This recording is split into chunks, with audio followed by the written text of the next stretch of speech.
जय हिंद मेरे दोस्तों। स्वागत है आप लोगों का जीएसआई में। आज हम लोग एक बहुत इंपॉर्टेंट टॉपिक है तत्व और यौगिक मिश्रण होते क्या है, तो आज हम इसके बारे में यहाँ पर विस्तार से चर्चा करेंगे। तो आप इस वीडियो को पूरा देखिएगा, वीडियो को थोड़ा भी स्किप मत करिएगा। तो और वीडियो पसंद आए तो लाइक करिएगा और चैनल को सब्सक्राइब करना मत भूलिएगा। तो सबसे पहले हम लोग यह देख लेते हैं तत्व क्या होता है। तत्व को इंग्लिश में कहते हैं एलिमेंट्स। तत्व एक ही पदार्थ के परमाणुओं से मिलकर बने होते हैं। तो देखिए, तत्व वे पदार्थ होते हैं जो किसी भी रीत से या दो से अधिक गुणों वाले पदार्थों में विभाजित नहीं किए जा सकते। तत्व ऐसे पदार्थ होते हैं जो मतलब इसको विभाजित नहीं किया जा सकता। ये एक समान परमाणुओं से मिलकर बना होता है। तत्व जो होता है यह एक ही समान परमाणुओं से मिलकर बना होता है। इसमें किसी भी और अन्य प्रकार की कोई भी परमाणु नहीं होती है। यह सिर्फ अकेले अपने आप से ही बनता है और इसे ना ही तो विभाजित किया जा सकता है। तो जैसे कि लोहा, कॉपर, मरकरी। ना तो आप लोहा सिर्फ एक ही प्रकार के परमाणुओं से मिलकर बना होता है। अगर आप वहीं स्टील लेकर आएंगे, स्टील में तो कार्बन मिला दिया जाता है, तो स्टील जो होता है वो हमारा चला आएगा यौगिक में। और जो लोहा है ये हमारा तत्व में आ जाएगा। कॉपर ये भी हमारा तत्व में ही रहता है। मरकरी ये भी तत्व में ही रहता है। तो देखिए, जो तत्व होते हैं उनका फार्मूला कैसे हो, देखिए यहाँ पर जैसे है लोहे का Fe। लोहे का फार्मूला हमारा Fe है। तो देखिए Fe सिर्फ अकेले है, जो F है और F ही समझ लीजिए एक ही है। F ही एक ही है। अगर यहीं पर हम H2O लेकर चले आएंगे, H2O, तो देखिए H जो है ये तो हाइड्रोजन है और O जो है ऑक्सीजन है, तो ये दो है। लेकिन Fe देखिए लोहा ये सिर्फ एक ही है। तो इससे हमें यह पता चलता है कि जो तत्व होता है यह एक ही परमाणुओं से मिलकर बना होता है। अब इसके बाद बात यह आती है, तत्व तो हो गया, अब जो ये दो मिलकर बने हैं ये क्या है, इसको कहते हैं हम लोग यौगिक। तो यौगिक क्या होता है, वे पदार्थ जो दो या दो से अधिक तत्वों के निश्चित अनुपात से बने होते हैं। तो यौगिक वो होते हैं जो दो या दो से अधिक, जो यही तत्व है इसी तत्व का यौगिक बनता है, लेकिन इसी तत्व का एक निश्चित अनुपात का बनता है हमारा यौगिक। जैसे कि H2O, जैसे कि हमारा क्या हो गया, H2O हो गया। अब H2O देखिए H2O क्या है, जैसे H2O हो गया, जल हो गया।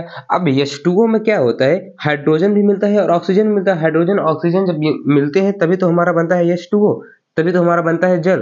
तो देखिए H2O में क्या है, हाइड्रोजन में मिला है, ऑक्सीजन में मिला, और ये एक निश्चित अनुपात में मिला है। किस अनुपात में मिला है हाइड्रोजन में ऑक्सीजन, 1:8 में मिला है। यह इसका एक निश्चित अनुपात है। तो देखिए हमारा परिभाषा भी यही कह रहा है, वे पदार्थ जो दो या दो से अधिक तत्वों के निश्चित अनुपात से बने होते हैं, उन्हें हम लोग यौगिक कहते हैं। अब यौगिक से देखिए, योग का मतलब ही होता है कि दो, मतलब कोई भी चीज जुड़ा हुआ हो। तो देखिए योग का मतलब ही याद कर लीजिएगा, दो चीजों से, दो तत्वों से मिलकर बना होता है हमारा यौगिक। तो यौगिक क्या होता है, यह दो तत्वों से मिलकर बना होता है। अब इसके बाद बात ये आती है, यौगिक तो हो गया, अब इसके बाद ये आता है मिश्रण क्या होता है। मिश्रण, तो मिश्रण क्या होता है ना, कि वे द्रव जो दो या दो से अधिक द्रवों के किसी भी अनुपात में मिला दीजिए, उसे मिश्रण कहते हैं। अब यही तत्व है। आप अगर तत्व को एक निश्चित अनुपात में मिलाएंगे, एक मतलब किसी क्रिया को मिलाएंगे, एक निश्चित अनुपात में मिलाएंगे, कोई सीमा रेखा पर उसको मिलाएंगे, तो ये यौगिक में चला जा रहा है। पर उसी तत्व को आप किसी भी अनुपात में मिला दे रहे हैं, चीनी लेकर पानी में मिला दे रहे हैं और दाल बना दे रहे हैं, क्या उसमें नापते हैं क्या इतना ये रहना चाहिए, इतना ये रहना, कोई भी कुछ नहीं ना नाप रहे हैं बस। तो इसी को कहते हैं मिश्रण। और मिश्रण में देखिए, जैसे उदाहरण में क्या आ जा रहा है, चीनी ले लीजिए, चीनी और पानी मिला दीजिए, ये हो जा रहा है हमारा मिश्रण। मटर लीजिए और अरहर की मटर लीजिए, मूंग की मटर लीजिए, दोनों को मिला दीजिए, क्या हो जा रहा है हमारा मिश्रण हो जा रहा है। तो ये हो जाता है हमारा मिश्रण। और जो ये तत्व होते हैं, ये तत्व भी दो प्रकार के होते हैं। कौन कौन से, तीन प्रकार के होते हैं। तो कौन कौन से होते हैं तीन प्रकार के, एक तो होता है धातु। देखिए तत्व जो होता है, तत्व होता है, ये तीन प्रकार के होते हैं। एक होता है इसमें से धातु, एक होता है अधातु, एक होता है उपधातु। जो धातु होता है, इसमें से जो धारा होती है प्रवाहित होती है, अधातु से धारा नहीं प्रवाहित होती है, बिजली जो होती है, और उपधातु से इसमें धारा सीमित मात्रा में प्रभावित होती है। तो ये हो गया हमारा तत्व हो गया, ठीक है। अब इसके बाद देखिए यौगिक जो होता है, यौगिक भी दो प्रकार के होते हैं। यौगिक भी दो प्रकार के होते हैं। कौन कौन से होते हैं यौगिक? यौगिक को इंग्लिश में क्या कहते हैं? कंपाउंड। तो यौगिक जो होता है यह भी दो प्रकार का होता है।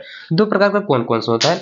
एक कार्बनिक, एक अकार्बनिक। एक कार्बनिक होता है, एक अकार्बनिक। कार्बनिक कौन सा होता है? जिस भी पदार्थ में मतलब कार्बन मिला हुआ हो उसे हम कार्बनिक पदार्थ, कार्बनिक यौगिक कहते हैं।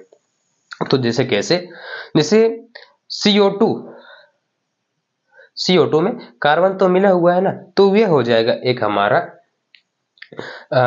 समझ लीजिए यौगिक हो जाएगा। यह हमारा एक यौगिक हो जाएगा। तो मतलब जिस भी पदार्थ में कार्बन मिला हो उससे हम यौगिक कहते हैं, और जिसमें कार्बन ना मिला हो उसे हम अकार्बनिक कहते हैं। जैसे कि H2O में आपको कार्बन नहीं मिलेगा तो ये हो जा रहा है हमारा अकार्बनिक। जहां आप जिस भी पदार्थ में आपको CO लगा हुआ मिले, जैसे CO2, तो यह C जो है ये कार्बन आ जा रहा है, यौगिक तो है, यौगिक है। देखिए ये भी यौगिक है। देखिए C है और O है, ये भी एक निश्चित अनुपात में मिले हैं, परंतु इसमें जो है ये कार्बनिक, ये C आ जा रहा है, कार्बन आ जा रहा है, इसलिए ये कार्बनिक यौगिक है। और अगर यही C नहीं होता, H2O हो जाता, H2O, तो ये हो जाता अकार्बनिक। और कार्बनिक अकार्बनिक बस इतना ही फर्क है। अगर जहां आप किसी भी पदार्थ में अगर कार्बन रहे, C मिल जाए तो समझ लीजिए यह कार्बनिक है, अगर C नहीं मिल रहा है तो यह अकार्बनिक है। फिर इसी प्रकार के आते हैं हमारे मिश्रण, समांगी मिश्रण, विषमांगी मिश्रण। तो इसको जो है ये थोड़ा बहुत बड़ा टॉपिक हो जाता है, तो इसको मैं कभी अगले क्लास में बता दूंगा। तो मैं आपके लिए एक ही ऐसी वीडियो लेकर आता रहूंगा, ऐसी आपको जानकारी देता रहूंगा। आपको कुछ नहीं करना है, आपको बस चैनल को सब्सक्राइब करना है और वीडियो को लाइक करना है, अपने दोस्तों के पास शेयर करना मत भूलिएगा। जय हिंद।